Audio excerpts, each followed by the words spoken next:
तो ये लो स्टूडेंट, आखिर मिल ही गया प्री बोर्ड क्लास 12 केमिस्ट्री का एक वायरल पेपर। अगर आप भी केमिस्ट्री का प्री बोर्ड एग्जाम देने जा रहे हो ना, तो बस इस पूरे वायरल पेपर को ध्यान से शुरू से लेकर लास्ट तक देख लेना।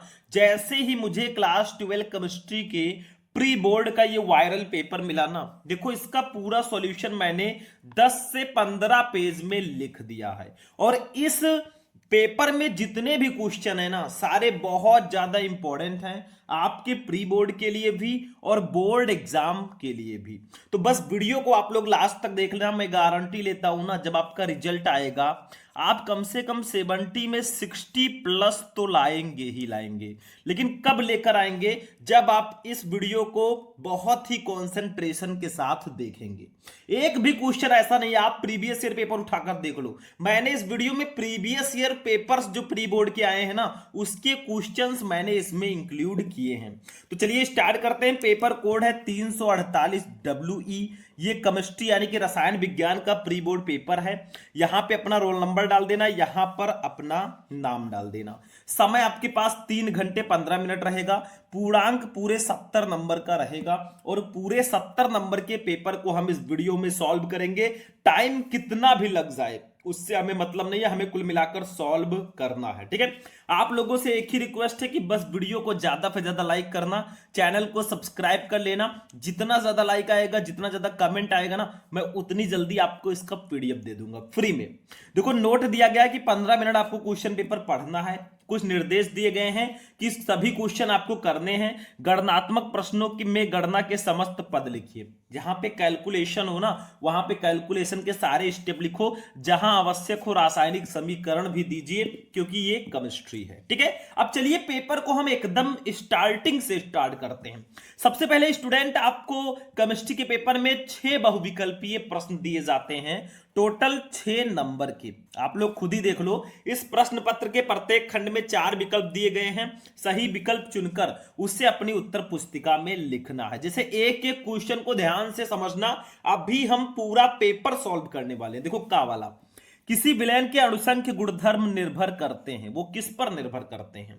विलेय के कणों की संख्या पर, विलेय के कणों की प्रकृति पर, विलेय तथा विलायक दोनों के कणों की प्रकृति पर, या विलेय के कणों की संख्या पर। ठीक है, तो इसका राइट आंसर हो जाएगा, देखो यहां पे विलायक के कणों की संख्या पर रहेगा। ठीक है, दोनों ऑप्शन सेम हो गए हैं, तो यहां पे आपका फर्स्ट वाला ऑप्शन सही होगा, विलेय के कणों की संख्या पर। यहां पे जो ऑप्शन रहेगा चौथा और पहला सेम है, तो वैसे तो दोनों सही हैं, लेकिन यहां पे विलायक के कणों की संख्या पर होना चाहिए। ठीक है, तो आपका फर्स्ट ऑप्शन सही है। खा वाला देखो, किस कोट की अभिक्रिया के लिए वेग तथा वेग स्थिरांक की इकाई समान होती है?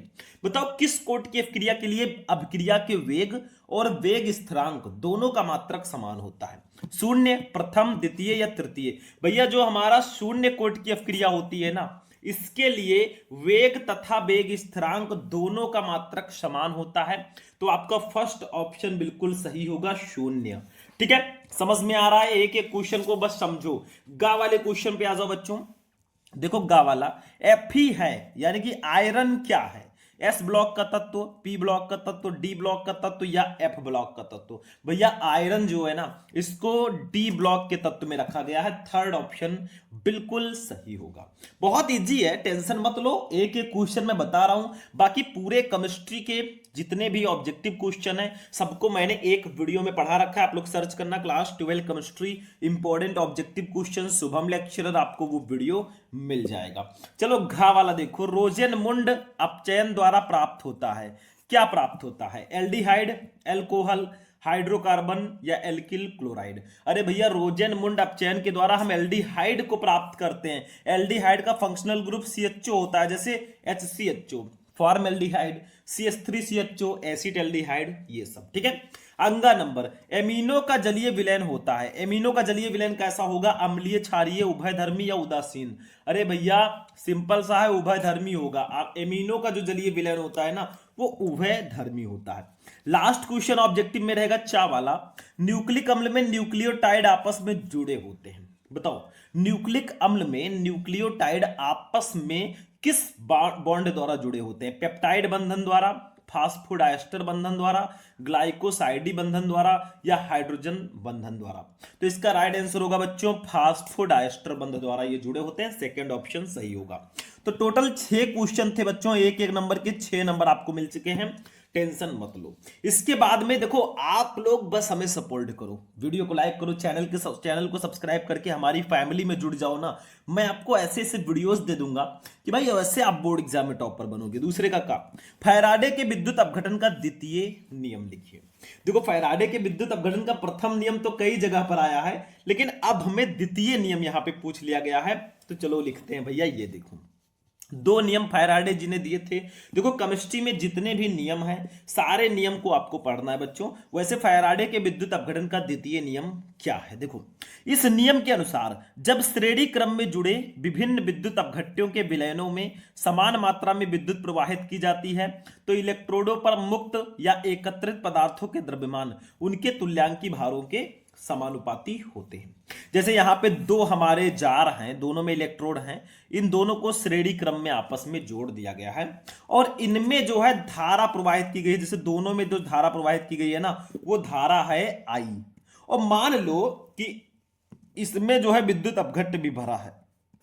देखो इसमें जो है, क्योंकि इसमें इलेक्ट्रोड डूबे हैं भैया, तो इलेक्ट्रोड विद्युत अपघट्य में डूबे होते हैं, तो ऐसे ऐसे इसमें जो है विद्युत अपघट्य भी भरा हुआ है। थोड़ा सा ऐसे कर देते हैं ताकि भाई लगे कि विद्युत अपघट्य है, ठीक है। विद्युत अपघट्य जो हमारा है वो ले लो, सोडियम क्लोराइड भरा है NaCl, और इधर भी हमारा NaCl भरा हुआ है। अब कहा क्या जा रहा है उसको थोड़ा सा ध्यान से समझना, बाकी कुछ नहीं है। देखो भैया जब ये हमने जार लिया है, इसमें विद्युत अपघट्य है, तो ये इलेक्ट्रोड होंगे। जैसे यहां पे आपका एक निगेटिव होगा भैया कैथोड, एक पॉजिटिव होगा एनोड, ठीक है। ऐसे यहां पर भी ये निगेटिव होगा और ये पॉजिटिव होगा। तो ऐसे ही समझो, क्योंकि ये समझने वाला टॉपिक है भैया, और इंपॉर्टेंट तो इतना ज्यादा है कि मैं लफ्जों में बयां ही नहीं कर सकता, ठीक है। आप लोग ऑलरेडी पढ़े होंगे फैराडे के विद्युत अपघटन का प्रथम नियम मैंने आपको बताया है, ठीक है। प्रथम नियम मैंने आपको बता चुका हूं ऑलरेडी, उसी से रिलेटेड है। उसमें क्या था कि जो इलेक्ट्रोड पर एकत्रित पदार्थ का द्रव्यमान था उसमें प्रवाहित की गई कुल आवेश के समानुपाती था। इसमें क्या है ध्यान से समझो, पहले सारी चीजें हमने लिख दिया, आप देखो क्या हो रहा है। इस नियम के अनुसार जब श्रेणी क्रम में जुड़े विभिन्न विद्युत अपघट्यों में के विलयनों में समान मात्रा में विद्युत प्रवाहित की जाती है। देखो इसमें समान मात्रा में धारा आई को प्रवाहित किया जा रहा है, ठीक है। तो इलेक्ट्रोडों पर मुक्त या एकत्रित पदार्थों के द्रव्यमान, तो क्या होगा, इन इलेक्ट्रोडों पर कुछ पदार्थ एकत्रित होंगे, ठीक है। देखो ऐसे ऐसे कुछ पदार्थ एकत्रित होंगे, तो इलेक्ट्रोडों पर मुक्त जो पदार्थ के द्रव्यमान होंगे उनके तुल्यांकी भारों के समानुपाती होंगे। जैसे मान लो यहां पे जो पदार्थ एकत्रित हुआ है वो W1 है, यहां पे जो पदार्थ एकत्रित हुआ है वो W2 है, तो किसके समानुपाती होगा, उनके तुल्यांकी भारों के। यानी कि कहा जा रहा है W1 समानुपाती E1, मतलब पहले के लिए तुल्यांकी भार E1 ले लो, और दूसरा W2 समानुपाती यहां पे हो जाएगा E2, ठीक है। ये हो गया। अब समानुपाती को हटा दो तो हो जाएगा W1 upon W2 equal to हमारा हो जाएगा E1 अपान E2, ठीक है। ये फॉर्मूला हो जाएगा, मतलब एकत्रित पदार्थ का जो द्रव्यमान है उनके तुल्यांकी भारों के समानुपाती है। लेकिन अभी तो पार्टी शुरू हुई है। मैंने प्रथम नियम में बताया था चूंकि W इक्वल टू होता है बच्चा पार्टी, W इक्वल टू होता है ZIT, होता है कि नहीं होता है। मैंने प्रथम नियम में यही वाला फॉर्मूला आपको बताया था, अगर आपको याद हो, ठीक है। अब देखो यहां पे क्या होगा, W1 के जगह पर हम रख देंगे Z1IT, Z1IT, और W2 के जगह पर रख देंगे Z2IT, और बराबर हो जाएगा हमारा E1 अपान E2। क्या हो जाएगा, E1 अपान E2। अब यहां से IT से IT आप कैंसिल कर लो तो हमारा फाइनली आ जाएगा Z1 upon Z2 equal to हो जाएगा E1 अपान E2। यानी कि जो विद्युत रासायनिक तुल्यांक होंगे इनके, वो तुल्यांकी भारों के समानुपाती होंगे। Z का मतलब विद्युत रासायनिक तुल्यांक, या आप ऐसा भी लिख सकते हो, कोई दिक्कत नहीं है। देखो Z1 upon Z2 equal to W1 upon W2 भी लिख सकते हो, बस यही है। ठीक है, तो समझ में आया। द्वितीय नियम क्या है फैराडे के विद्युत अपघट्य का? देखो, जब श्रेणी क्रम में जुड़े विभिन्न विद्युत अपघट्यों के विलयनों में समान मात्रा में विद्युत प्रवाहित की जाती है तो इलेक्ट्रोडों पर मुक्त या एकत्रित पदार्थों के द्रव्यमान उनके तुल्यांकी भारों के समानुपाती होंगे। जैसे दो यहां पे श्रेणी क्रम में जुड़े हैं विद्युत अपघट्य, इनमें जब समान मात्रा में धारा I को हमने प्रवाहित किया है, ठीक है, तो इनके इलेक्ट्रोडों पर एकत्रित जो पदार्थ के द्रव्यमान है उनके तुल्यांकी भार के समानुपाती है, यानी कि W1 समानुपाती E1, W2 समानुपाती E2, W1 upon W2 equal to E1 upon E2, W equal to ZIT होता है तो ये Z1 IT upon Z2 IT equal to E1 upon E2 हो जाएगा। IT से IT cancel, Z1 upon Z2 equal to E1 upon E2, बस हो गया, समझ में आ गया। यही फैराडे के विद्युत अपघटन का द्वितीय नियम है। हम बहुत ज्यादा टाइम वेस्ट नहीं करेंगे किसी एक पार्टिकुलर टॉपिक पे। दूसरा देखो खा वाला, प्रथम कोट की एक अपक्रिया के लिए वेग स्थिरांक के का मान 5.5 गुणे 10 की पावर माइनस 14 सेकेंड इनवर्स है। अभिक्रिया के अर्धायु की गणना कीजिए 2 नंबर। देखो ये दो नंबर वाले क्वेश्चन 8 क्वेश्चन रहेंगे, 16 नंबर आपको देकर जाएंगे मेरे भाई, तो इसको क्यों छोड़ना, इसको तो जमकर करेंगे हम लोग। चलो खा वाला देख लो ध्यान से, एक एक क्वेश्चन ऐसे ही आप समझते चलो, बाकी तरीका नहीं है कि मैं घोल कर पिला दूंगा, समझ में आ जाएगा। देखो खा, प्रथम कोट की अपक्रिया के लिए वेग स्थिरांक के की वैल्यू हमें दी गई है। देखो ये के की वैल्यू हमें दी गई है 5.5 गुणे 10 के पावर माइनस 14।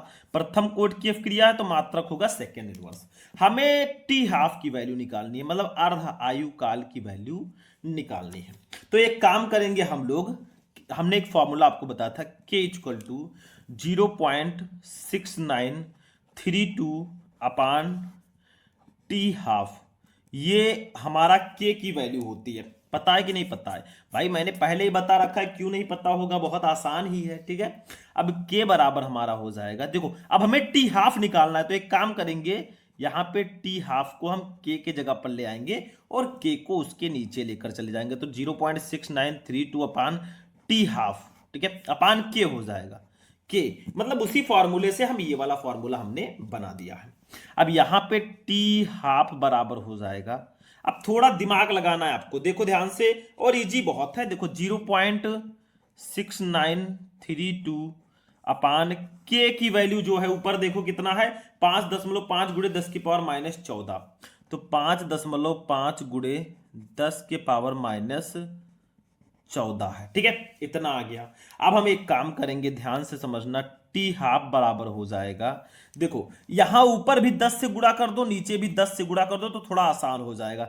ये हो जाएगा बच्चों 6.932 हो जाएगा, क्योंकि एक अंक इधर आएगा 10 से गुणा करेंगे तो, अपान नीचे तो भैया हम एक काम करेंगे 5.5 ही इसको रहने देंगे, 5.5 और गुणे, देखो ये 10 की पावर माइनस 14 है, इसमें से एक जाएगा तो 10 के पावर माइनस 13 नीचे बचेगा। चलो नीचे अभी लिखते हैं, अभी इधर नहीं लिखेंगे हम लोग, गुणे 10 के पावर माइनस 13 हो जाएगा। ठीक है, मतलब 14 में से एक जाएगा तो 13 ही तो बचेगा। अब देखो टी हाफ बराबर, एक काम करो, 5.5 से 6.932 को काट दो तो 1.26 आ जाएगा, तो ये हमारा आ गया 1.26 गुणे 10 के पावर माइनस 13, नीचे ऊपर जाएगा तो 10 के पावर प्लस 13 सेकेंड। ठीक है, यही हमारा अर्ध आयु काल आ जाएगा, बस यही हमारा अर्ध आयु काल है बेटा। तो आप लोग बस ये वाला फॉर्मूला याद रखना, काम हो जाएगा। ठीक है, ठीक, तो आप लोगों का ये वाला क्वेश्चन भी हो गया सॉल्व। चलो आगे बढ़ेंगे, बस एक एक क्वेश्चन को समझते चलो। चलो गा वाला क्वेश्चन देखते हैं। ये क्वेश्चन थोड़ा यूनिक है भाई, 2-3 नंबर दोनों में आता है। देखो, विलयन में Cu प्लस आयन रंगहीन जबकि Cu2 प्लस आयन रंगीन होते हैं, ऐसा क्यों होता है? भैया विलयन में Cu प्लस आयन रंगहीन और Cu2 प्लस आयन रंगीन होते हैं, ऐसा क्यों होता है? तो मैं डायरेक्टली आपको बता देता हूं, यहां पे मैंने पहले से सॉल्व कराया था इस क्वेश्चन को, यहां पे समझा देता हूं आपको बहुत प्यारा तरीके से, ध्यान से समझना, लाइक करते हुए चलना। देखो, विलयन में Cu प्लस आयन रंगहीन जबकि Cu2 प्लस आयन रंगीन के होते। देखो, कॉपर का परमाणु क्रमांक होता है 29। अब 29 का जब आप इलेक्ट्रॉनिक विन्यास करोगे करोगे तो 1s2 2s2 2p6 3s2 3p6 4s1 3d10 आएगा। और Cu प्लस का इलेक्ट्रॉनिक विन्यास होगा 28, मतलब एक इलेक्ट्रॉन निकल जाता है तब यहां पे Cu प्लस हो जाता है तो 28 होगा। इसका करोगे तो 1s2 2s2 2p6 3s2 3p6 3d10, मतलब इसमें पूरा कक्षक भरा हुआ है। देखो Cu2 प्लस के लास्ट में क्या है, लास्ट उपकोष में 3d10 है, तो 3d उपकोष में टोटल आपके सारे पेयर पांच उपकोष होते हैं। तो देखो यहां पे भी दो हैं, सारे मतलब युग्मित हैं। और अगर आप लोग यहां पे एक काम और करो, देखो Cu प्लस में हमने बता दिया भैया कि लास्ट में 3d10 है, मतलब सारे भरे हुए हैं ऑर्बिटल, ठीक है।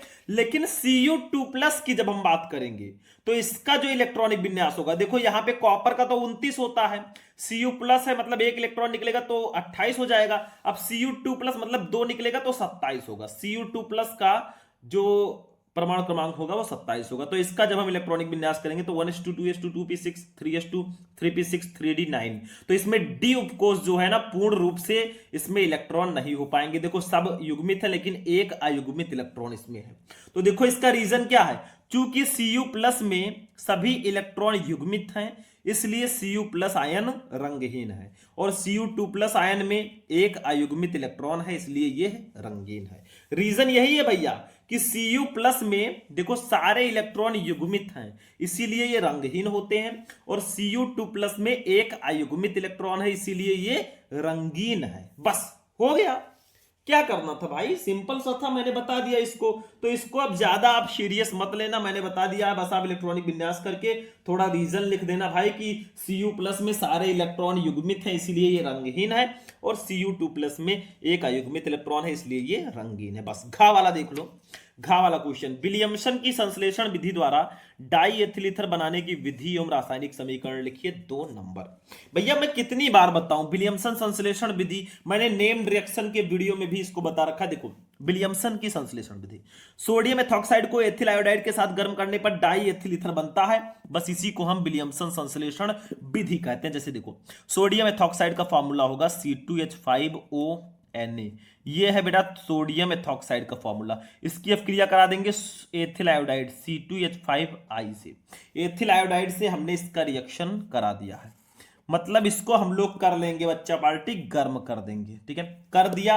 अब देखो बनेगा क्या, बहुत ध्यान से समझना, C2H5O और C2H5 आपस में जुड़ जाएंगे, ये बन गया डाई एथिल ईथर। बना क्या, बचा क्या, Na और I बचा है तो NaI, बस हो गया, यही बन गया भाई। तो जब हमने सोडियम एथॉक्साइड, इसको नाम दे देते हैं सोडियम एथॉक्साइड, ठीक है, सोडियम एथॉक्साइड की अब क्रिया हमने कराई एथिल आयोडाइड के साथ, एथिल आयोडाइड, ठीक है, एथिल आयोडाइड के साथ इसको गर्म किया बच्चों तो हमारा बन गया डाई एथिल ईथर। बस इसी अपक्रिया को हम लोग बोलेंगे विलियमसन संश्लेषण अपक्रिया, डाई एथिल ईथर बन गया। बस इसी अपक्रिया को ही हम विलियमसन संश्लेषण अपक्रिया कहते हैं, और इसके द्वारा हम ईथर को प्राप्त करते हैं। बहुत आसान है, मैं तो मानता हूं भाई बिल्कुल हलवा है, उठाकर खा लो, काम खत्म है, ठीक है। चलो अब बहुत ज्यादा हम ऐसे डीप नहीं जाएंगे, अभी तो हमें पूरा पेपर सॉल्व करना है, तो बहुत कंफ्यूज मत होना। तो यहां पे 4 क्वेश्चन तो आपके हो गए 2-2 नंबर के, 8 नंबर कंप्लीट। अब फिर से 4 क्वेश्चन 2-2 नंबर के रहेंगे।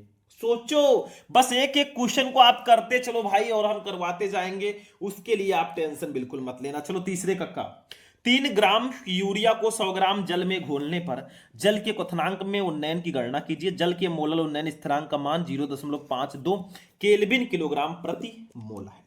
तो ये देखो भैया हमने पूरा लिख दिया, 3 ग्राम यूरिया को 100 ग्राम जल में घोला जा रहा है। अरे भैया किसकी मात्रा कम है, 3 ग्राम यूरिया की ये विलेय होगा, और 100 ग्राम जल है ये विलायक होगा। जिसकी मात्रा विलयन में कम होती है विलेय, जिसकी मात्रा ज्यादा वो विलायक। तो हम लिखेंगे विलेय का भार हमें दिया गया, विलेय का भार, ठीक है, इसको हम लोग डिनोट करते हैं बच्चों स्मॉल W से। ये हमें दिया गया है 3 ग्राम, उसके बाद में हमें दिया गया है विलायक का भार। बहुत प्यार से हम न्यूमेरिकल आपको बताएंगे। न्यूमेरिकल जब भी सॉल्व करो बच्चों ना, सबसे पहले आप सारी वैल्यूज को लिखो कि आखिर क्या हमें दिया गया है। तो विलायक के भार को कैपिटल डब्ल्यू से डिनोट करते हैं। ये दिया गया है 100 ग्राम, 100 ग्राम। उसके बाद में हमें दिया गया है बच्चों जल के लिए मोलल उन्नयन स्थिरांक। भैया हमें मोलल उन्नयन स्थिरांक भी दिया गया है, मोलल उन्नयन, मोलल उन्नयन स्थिरांक, ठीक है। इसको हम लोग डिनोट करते हैं बच्चा पार्टी केबी से। किससे? केबी से। मोलर उन्नयन स्थिरांक को केबी से ही तो प्रदर्शित करेंगे। ये दिया गया 0.52 केल्विन किलोग्राम प्रति मोल, ठीक है। ये हमें दिया गया है मोलर उन्नयन स्थिरांक। हमें क्वथनांक में उन्नयन की गणना करनी है बच्चों। तो क्वथनांक में उन्नयन निकालना है। एक काम और कीजिए आप, विलेय का अणुभार भी पहले निकाल लीजिए, विलेय। अब विलेय हमें दिया गया है बच्चों, क्या दिया गया? यूरिया। यूरिया का फॉर्मूला होता है NH2CO NH2, ये होता है यूरिया, ठीक है। तो इसका अणुभार भी हम लोग निकाल लेंगे, का अणुभार। अणुभार को हम लोग डिनोट करेंगे M से, ठीक है, M से। ये कितना होगा देखो ध्यान से, नाइट्रोजन का 14 होता है तो इसका तो 14 कर देंगे भैया, ठीक है। प्लस हाइड्रोजन का 1 होता है, 2 हाइड्रोजन है तो 2 हो जाएगा। प्लस कार्बन का 12 होता है, इसको ऐसे कर देंगे। ऑक्सीजन का 16 होता है, फिर नाइट्रोजन का 14 होगा, ठीक है, और फिर हाइड्रोजन का 2 हो जाएगा। टोटल ऐड करो तो हमारा M निकल आएगा। M कितना आएगा देखो, 14 2 16, 16 12 28, 28 16 44, 44 2 46, 46 14 60, बस हो गया, 60 हो गया, ठीक है। अब हमें निकालना क्या है इसमें? मोलल उन्नयन, क्वथनांक में उन्नयन। तो क्वथनांक में उन्नयन को हम लोग डिनोट करते हैं डेल्टा टीबी से। ये हमें निकालना है।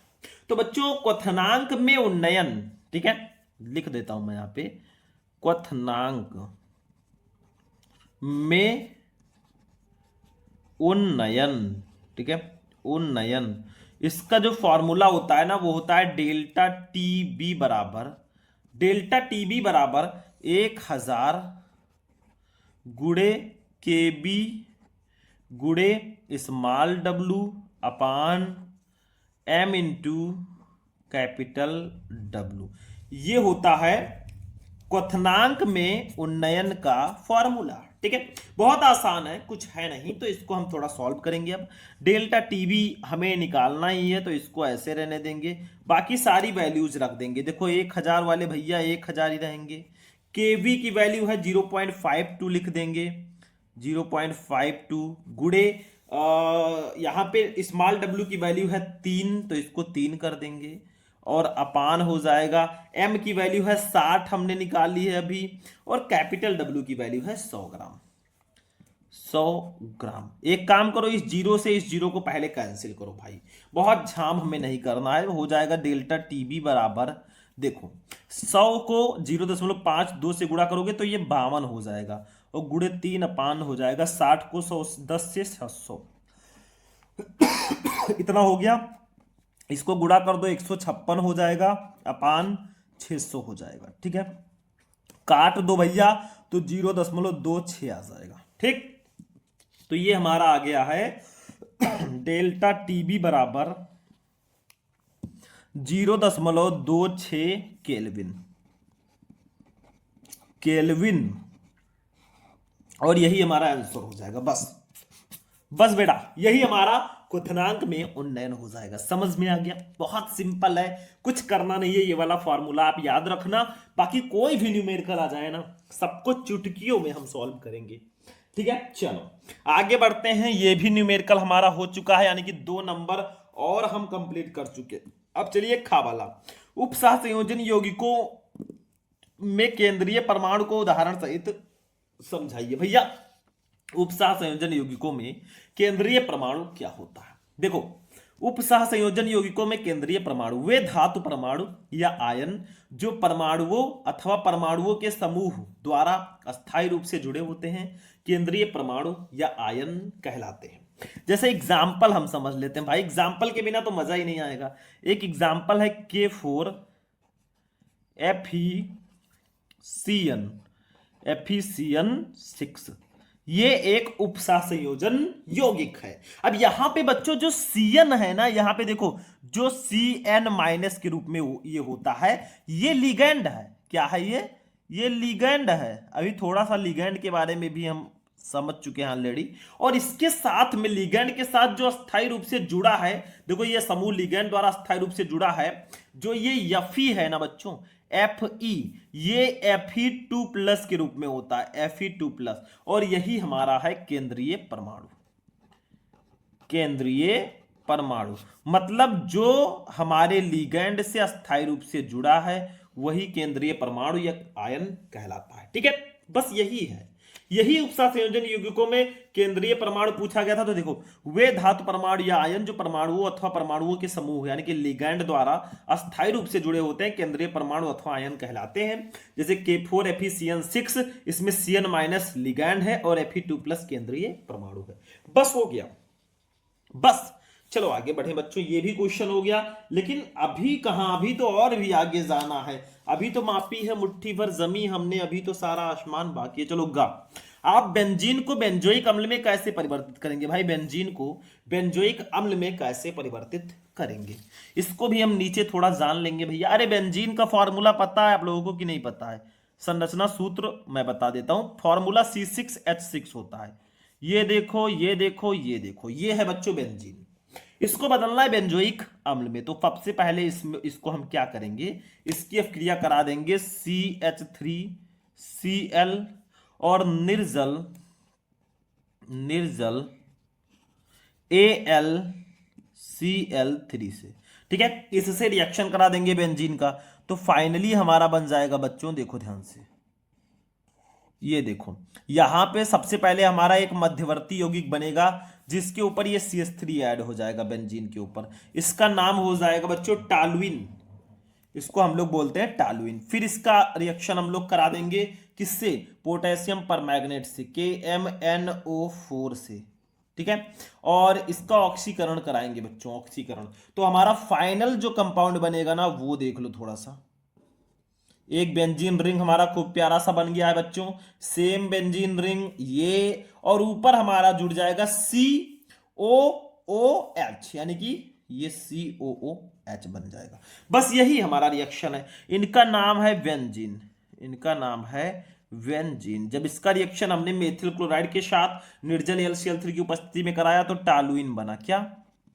टालुइन बना। और जब इसका हम पोटेशियम परमैंगनेट की उपस्थिति में ऑक्सीकरण करा दिया तो बेंजोइक अम्ल बन गया। बस ऐसे आप लोग बेंजीन से बेंजोइक अम्ल बना देना, बस यही प्रोसेस है। बेंजोइक अम्ल बन गया। हो गया, हो गया कि नहीं? चलो इसको भी हटाते हैं बच्चों, हम टाइम वेस्ट करेंगे नहीं। अगला क्वेश्चन देखेंगे जो शायद आपको पहले से ही जैव अणु चैप्टर में मैंने बता रखा है। देखो घा, प्रोटीन का मुख्य स्रोत क्या है? इनमें पाए जाने वाले विभिन्न तत्वों के नाम लिखिए। प्रोटीन का हमारे जीवन में क्या महत्व है? बेटा ये देखो, प्रोटीन के बारे में समझा देता हूं मैं, बहुत इंपॉर्टेंट है, लगातार एग्जाम में आता है और इस बार भी तैयार रहना। देखो प्रोटीन मुख्य स्रोत क्या है जिससे हमें प्रोटीन प्राप्त होता है? देखो दूध, अंडा, दालें, मछली, मांस आदि, इन सब में बहुत ज्यादा प्रोटीन होता है। मुख्य स्रोत हो गया, मुख्य तत्व carbon, hydrogen, nitrogen, oxygen, sulphur, ये सब मिलता है। महत्व, महत्व क्या है? देखो प्रोटीन हमारे शरीर की वृद्धि के लिए अत्यंत आवश्यक है। भाई शरीर की वृद्धि करनी है तो प्रोटीन बहुत जरूरी है। प्रोटीन हमारे शरीर में नए ऊतकों का निर्माण करने के लिए सहायक है तथा पुराने ऊतकों की टूट फूट को ये ठीक करती है। प्रोटीन हमारे शरीर को ऊर्जा भी प्रदान करती है, परंतु यह कार्य कार्बोहाइड्रेट तथा वसा की अनुपस्थिति में होता है। प्रोटीन संकीर्ण नाइट्रोजन युक्त यौगिक है। यह हमारे शरीर में पाए जाने वाले खून आदि का पीएच भी ठीक रखती है। जब प्रोटीन हमारे शरीर में पहुंचता है तब HCl अथवा पेप्सिन नामक एंजाइम द्वारा एमिनो अम्लों में जल अपघटित हो जाते हैं। ये अम्ल रुधिर वाहिकाओं द्वारा रुधिर में अवशोषित हो जाते हैं। रुधिर का मतलब खून में, और रुधिर के प्रवाह के साथ शरीर के विभिन्न अंगों में पहुंचते हैं जहां ये नई कोशिकाओं और ऊतकों का निर्माण करते हैं। इस कार्य के अतिरिक्त प्रोटीन विभिन्न एंजाइम संश्लेषित करते हैं और शरीर को संक्रमण से भी बचाते हैं। बस 2 नंबर कंप्लीट। भाई प्रोटीन के बारे में जो चीजें आपको आ रही हैं वो चीजें लिखना मेरे हिसाब से बहुत जरूरी हो जाता है, तो वही चीजें मैंने यहां पे लिखा है।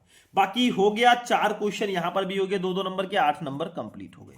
अगला क्वेश्चन देख लो, चौथा 3 नंबर के अब क्वेश्चन रहेंगे, 3 नंबर वाले भी 4 क्वेश्चन रहते हैं, 12 नंबर। देखो, निम्नलिखित सेल के विद्युत वाहक बल की गणना कीजिए। Zn 2 plus 1 molar Cu2 plus Cu, जबकि मानक इलेक्ट्रॉन विभव E0 Zn प्लस 2 Zn का तथा Cu2 प्लस Cu के मान क्रमशः -0.76 वोल्ट तथा प्लस 0.34 वोल्ट है। इसकी सांद्रता 1 मोलर है। भाई निकालो, कैसे निकालोगे? देखो, इसको मैंने ऑलरेडी बता रखा है और बाकी क्वेश्चन मैं बताऊंगा। देखो, खा वाला प्रथम कोटि की अपक्रिया का अर्धायुकाल 60 मिनट है, कितने समय में अपक्रिया का 90% भाग पूर्ण होगा? देखो, ये न्यूमेरिकल अभी जल्दी मैंने कराया था, तो भाई उसी को मैं समझा दे रहा हूं, बाकी आपके लिए बहुत आसान हो जाएगा, समझ लो सिर्फ आप लोग। देखो, प्रथम कोटि की अपक्रिया का अर्धायुकाल 60 मिनट है, कितने समय में अपक्रिया का 90% भाग पूर्ण होगा? तो सबसे पहले हमें अर्धायुकाल टी हाफ दिया गया है 60 मिनट। पहले वेग स्थिरांक हमें निकालना है, तो वेग स्थिरांक हम निकाल लेंगे 0.6932 अपान टी हाफ, इसका फॉर्मूला होता है 0.9632 अपान टी हाफ की वैल्यू 60 है, इसको कट करेंगे 0.01155 मिनट इनवर्स आ जाएगा वेग स्थिरांक। लेकिन हमें यह निकालना है कि कितने समय में अपक्रिया का 90% भाग पूर्ण होगा। तो लिख दो, प्रथम कोटि की अपक्रिया के लिए k बराबर 2.303 upon T log a upon a minus X. ठीक है, तो देखो a क्या है? अभिकारक की प्रारंभिक सांद्रता, a माइनस एक्स है t समय पश्चात अभिकारक की सांद्रता। तो माना अभिकारक की प्रारंभिक सांद्रता a बराबर 100 है, क्योंकि स्टार्टिंग में जब अपक्रिया नहीं स्टार्ट हुई है तो उसकी सांद्रता 100 ही होगी। टी समय पश्चात अभिकारक की सांद्रता जो a माइनस एक्स है ना, उसको 100 में से 90 घटा दो तो 10 बचेगा। देखो, a माइनस एक्स का मतलब टी समय पश्चात अभिकारक की सांद्रता। अब देखो 100 में से कितना आपको घटाना है, जितना परसेंट आपसे पूछा जाए, कितने समय में अपक्रिया का 90% भाग पूर्ण होगा, तो आप 100 में से 90 घटाओ। 80% भाग पूछा जाए तो 100 में से 80 घटाओ, 70% पूछा जाए तो 70 घटाओ। ठीक है, तो यहां पे जब हम टी समय पश्चात अभिकारक की सांद्रता निकालेंगे a माइनस एक्स, तो 100 में से 90% पूछा जा रहा है तो 90 घटा देंगे, 10 बचेगा। अब फॉर्मूला लगाएंगे सबसे मेन वाला, जो प्रथम कोटि की अपक्रिया के लिए वेग स्थिरांक का फॉर्मूला होता है k बराबर 2.303 upon T log a upon a minus X. यहां पे k की वैल्यू रखेंगे। भाई k की वैल्यू हमने ऊपर ही निकाल रखा था, ये देखो 0.01155 और 2.303 अपान टी ऐसे रहने देंगे। लॉग a की वैल्यू 100 है और a माइनस एक्स की वैल्यू हमने 10 निकाली है, यहां देख लो। ठीक है, अब देखो t बराबर 2.303 अपान 0, देखो t को इधर लेकर चले जाएंगे क्योंकि हमें समय निकालना, इसको इसके नीचे ले आएंगे, मतलब एक दूसरे की जगह को बदल देंगे, इंटू लॉग 10। अब चूंकि लॉग 10 की वैल्यू होती है 1, तो t बराबर हमारा इतना ही होगा 2.303 अपान 0.01155। इसको काटो 199.39 आ जाएगा, तो t की वैल्यू आ गई 199.39। बस हो गया, यही हमारा आंसर आ जाएगा, मतलब 199.39 मिनट में अभिक्रिया का 90% भाग पूर्ण हो जाएगा। बस हो गया, समझ में आ गया, बहुत सिंपल था, कुछ था नहीं। चलो अगला क्वेश्चन देखते हैं, गा वाला। निम्न पर टिप्पणी लिखो, वुड्स अपक्रिया, वुड्स फिटिंग अभिक्रिया। देखो बच्चों, मैंने पूरे केमिस्ट्री के इंपॉर्टेंट नेम्ड रिएक्शन, जितनी भी नाम वाली अभिक्रियाएं हैं ना, सबको एक ही वीडियो में मैंने पढ़ा रखा है। आप लोग यूट्यूब पे सर्च करना class 12 chemistry important named reaction Shubham lecturer, आपको सारे क्वेश्चन मिल जाएंगे, सारे नेम्ड रिएक्शन सिर्फ एक वीडियो में मिल जाएंगे। और ये तो सिर्फ 2 हैं, मैंने पूरे 10-12 नेम्ड रिएक्शन को बता रखा है भाई, सारी अभिक्रियाएं जाकर जरूर देखना। तो देखो ये वाला रिएक्शन थोड़ा सा देख लो भाई, इंपॉर्टेंट है। निम्न पर टिप्पणी लिखिए, वुड्स अपक्रिया, वुड्स फिटिंग अपक्रिया। भाई ये भी मैंने पढ़ा रखा था, तो देखो बहुत आसान तरीके से मैं समझा देता हूं। वुड्स अपक्रिया क्या होता है? एल्किल हैलाइड की सोडियम धातु से क्रिया शुष्क ईथर की उपस्थिति में कराने पर एल्केन बनती है, इसी को हम वुड्स अपक्रिया कहते हैं। जैसे हमने एल्किल हैलाइड ले लिया RX और प्लस सोडियम से इसका रिएक्शन करा दिया शुष्क ईथर की उपस्थिति में, तो RX का 2 मॉलिक्यूल हम लेंगे, तो R बन जाएगा और प्लस 2Na और X बन जाएगा। ठीक है, ये एल्किल हैलाइड है, ये एल्केन है। अब जैसे हम रख दें कंपाउंड को, जैसे RX के जगह पर हम मेथिल क्लोराइड रख दें, एल्किल हैलाइड का मतलब एल्किल के जगह पर मेथिल ले लिया और हैलाइड के जगह पर क्लोराइड ले लिया। हैलाइड का मतलब हैलोजन ग्रुप के जो तत्व होते हैं। ठीक है, तो हमारा 2CH3Cl हो गया प्लस 2Na शुष्क ईथर की उपस्थिति में रिएक्शन कराया, तो देखो जहां यहां पे RR बना था तो R की जगह पर हमने CH3 लिया है, तो ये CH3 बन जाएगा, मतलब C2H6 एथेन बन जाएगा और प्लस 2NaCl बन जाएगा। ठीक है, तो यही अभिक्रिया होती है वुड्स अभिक्रिया। इसमें हम एल्किल हैलाइड लेंगे, उसकी सोडियम से शुष्क ईथर की उपस्थिति में रिएक्शन कराएंगे तो हमारा एल्केन बन जाएगा, यानी कि जैसे एथेन बना है। तो ऐसे आप लिख देना नंबर मिला। अब वुड्स फिटिंग अपक्रिया क्या होती है? आप वुड्स अपक्रिया में कुछ फिटिंग कर दो। देखो, जब एल्किल हैलाइड का एरिल हैलाइड से शुष्क ईथर में सोडियम की उपस्थिति में संयोग करके एरोमेटिक हाइड्रोकार्बन प्राप्त करने की अपक्रिया वुड्स फिटिंग अपक्रिया कहलाती है। मतलब इसमें हम एल्किल हैलाइड लेंगे, एरिल हैलाइड लेंगे और उसकी शुष्क ईथर की उपस्थिति में सोडियम से क्रिया कराएंगे। मतलब इसमें हम एल्किल हैलाइड के साथ एक और कंपाउंड ले लेंगे एरिल हैलाइड। जैसे उदाहरण देखो, मेथिल आयोडाइड व आयोडोबेंजीन की अपक्रिया से टॉलुइन का बनना। देखो हमने ले लिया मेथिल आयोडाइड CH3I, ठीक है, इसका आयोडोबेंजीन से रिएक्शन कराया, ये एरिल हैलाइड है। फिर सोडियम से शुष्क ईथर की उपस्थिति में रिएक्शन कराया तो C6H5 के साथ CH3 जुड़ गया, मतलब टॉलुइन बन गया, एरोमेटिक हाइड्रोकार्बन बन गया और 2NaI सोडियम आयोडाइड बन गया। बस हो गया, यही है वुड्स फिटिंग अपक्रिया। समझ रहे होंगे मेरे हिसाब से, तो आपको समझ में आ रहा होगा, बाकी आप लोग वीडियोस देख लेना। ग्लूकोज का ऑक्सीकरण संक्षिप्त टिप्पणी लिखिए। तो 3-3 नंबर के 4 क्वेश्चन हो गए, 12 नंबर आपको मिल जाएंगे। पांचवें का 4-4 नंबर वाले बच्चों 4 क्वेश्चन रहेंगे, 16 नंबर आपको देकर जाएंगे। जैसे देखो ध्यान से, पांचवें का है मानक इलेक्ट्रोड विभव क्या है? इलेक्ट्रोड विभव E और मानक इलेक्ट्रोड विभव E0 में संबंध स्थापित करो। 4 नंबर पूरे मिलेंगे। ये सब मैं पढ़ा चुका हूं। अभिक्रिया की कोटि और आणविकता को समझाइए। भाई ये भी मैंने पढ़ा चुका हूं मैं। आप हमारे केमिस्ट्री के इंपॉर्टेंट क्वेश्चन की प्लेलिस्ट में चले जाना, ये सब आपको मिल जाएंगे, गारंटी है। 6 वाला हैलोएल्केन में एक आणविक नाभिक रागी प्रतिस्थापन अपक्रिया SN1 तथा द्वि आणविक नाभिक रागी प्रतिस्थापन अपक्रिया SN2 की क्रिया विधि उदाहरण द्वारा समझाइए। 4 नंबर निम्नलिखित अपक्रियाओं में सम्मिलित समीकरण लिखिए। रायमर टीमैन अपक्रिया, कोल्बे अपक्रिया तथा कोल्बे स्मिट अपक्रिया। मैंने को 6 का विस्तृत उत्तरीय प्रश्न टोटल 20 नंबर के आएंगे, मतलब 4 क्वेश्चन 5-5 नंबर 20 नंबर। जैसे देखो 6 का लकड़ी के भंजक आसवन से मेथिल अल्कोहल का निर्माण किस प्रकार किया जाता है? सभी अभिक्रियाओं को रासायनिक समीकरण द्वारा समझाइए। 5 नंबर भैया कि लकड़ी के भंजक आसवन से आप मेथिल अल्कोहल का निर्माण कैसे करेंगे। मेथिल अल्कोहल का फॉर्मूला पता ही होगा, CH3OH। मेथिल अल्कोहल बोलते हैं, अगर IUPAC नेम देखा जाए तो मेथेनॉल होगा। ठीक है, इसको कर सकते हो। अथवा लगा है आपके पास, इसमें ऑप्शंस काफी ज्यादा रहते हैं, नहीं पता तो ये दूसरा वाला करो। कितने ऑप्शन लोगे? निम्नलिखित को समझाइए। अल्कोहलों का अणुभार बढ़ने पर जल में इनकी विलयता घटती है, मतलब जैसे जैसे अल्कोहल का अणुभार बढ़ेगा जल में इनकी विलयता घटेगी। जैसे OH फंक्शनल ग्रुप वाले अल्कोहल होते हैं। दूसरा, पावर अल्कोहल क्या है, उसका उपयोग क्या है? तीसरा, फिनॉल अम्लीय क्यों होते हैं? तीनों को कर दो, बस छोटा छोटा टिप्पणी लिख दो, 5 नंबर आपका कहीं नहीं गया। इसके बाद देखो केमिस्ट्री में क्या होता है जब और कैसे प्राप्त करोगे के रिएक्शन ना आए, ऐसा हो ही नहीं सकता। देखो क्या होता है जब केवल रासायनिक समीकरण लिखना है, केवल आपको रिएक्शन ही लिखना है। 5 क्वेश्चन 5 नंबर। जैसे फर्स्ट, मेथिल क्लोराइड की अपक्रिया केसियन से होती है, पोटेशियम साइनाइड से। दूसरा, फॉर्मेल्डिहाइड फेहलिंग विलयन के साथ अपक्रिया करता है। तीसरा, क्लोरोफॉर्म को चांदी के चूर्ण के साथ गर्म किया जाता है। चौथा, बेंजोइक अम्ल को सांद्र सल्फ्यूरिक अम्ल की उपस्थिति में हाइड्राजोइक अम्ल के साथ अपकृत करा जाता है। 5वां, फिनॉल का एसिटिलीकरण पिरिमिडीन की उपस्थिति में होता है। भावा लगा है, अगर नहीं पता है तो ये दूसरा कर लो। कैसे प्राप्त करोगे? केवल रासायनिक समीकरण इसमें भी देना है। 5 क्वेश्चन 5 नंबर। जैसे फर्स्ट, ग्रिगनार्ड अभिकर्मक से एसिटिक अम्ल, एसीटोन से क्लोरोफॉर्म, एसिटिक अम्ल से एसिटोमाइड, फिनॉल से टॉलुइन, फिनॉल से एनिलीन। चलो 7वें का फॉर्मिक अम्ल की बनाने की प्रयोगशाला विधि का वर्णन कीजिए तथा अपक्रियाओं के समीकरण दीजिए। फॉर्मिक अम्ल की फेहलिंग विलयन तथा टालन अभिकर्मक के साथ क्या अभिक्रिया होती है? अथवा लगा है, नहीं पता बेटा तो दूसरा देखो। एसिटिक अम्ल के औद्योगिक निर्माण की क्विक विनेगर प्रक्रम की विधि का वर्णन कीजिए। इसकी PCl3 के साथ अभिक्रिया लिखिए। इसका एक परीक्षण भी लिखिए। दोनों में से कोई एक कर दो, नंबर फिक्स है। ठीक है, आप प्रयोगशाला विधियां ज्यादा से ज्यादा पढ़ लेना, काम हो जाएगा।